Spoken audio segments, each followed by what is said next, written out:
it's crazy. I had some notoriety by that time, having been there at Disney for I don't know how many years, probably 6 years. And there was a need for a new attraction down there in Disney World. And I just, for whatever reason, we have a process. I have a process I've developed for gathering information, thinking about things, and then feeding that into a sort of mysterious creative mind process. And out came this melting ski resort. And I just had such a clear picture of it. I literally, in a dream, was driving through Florida, could see it through the trees, came up upon this thing. And, the first impression I had was you checked into a lodge and rode a chairlift over to, so there was a hotel that was this ski lodge, and then you would take a chairlift over to this water park, melting sort of Olympic ski sports themed water park.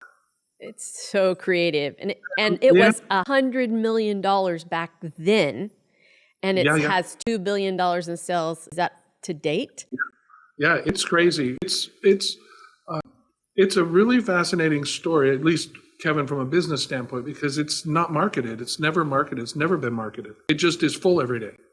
So there isn't really a big sort of hyper visible media campaign around it. It just is word of mouth. I think it's because you nailed it.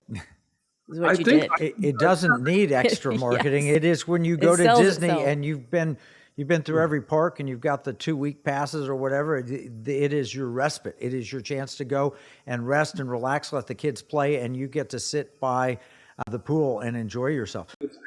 Especially on your property with the actual hillside. We had to build a mountain from a swamp down there. There was no mountain. That was part of the funniness of it. That's why Michael Eisner loved it. He was like, ski Florida, are you crazy? It's brilliant. But the whole notion is a swamp. Everything about Disney is on the swamp in Florida.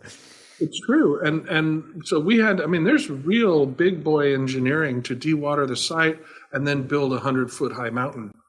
And so just to get started, we had to do that. Well, Disney has turned the Florida swamp into a paradise, which is phenomenal.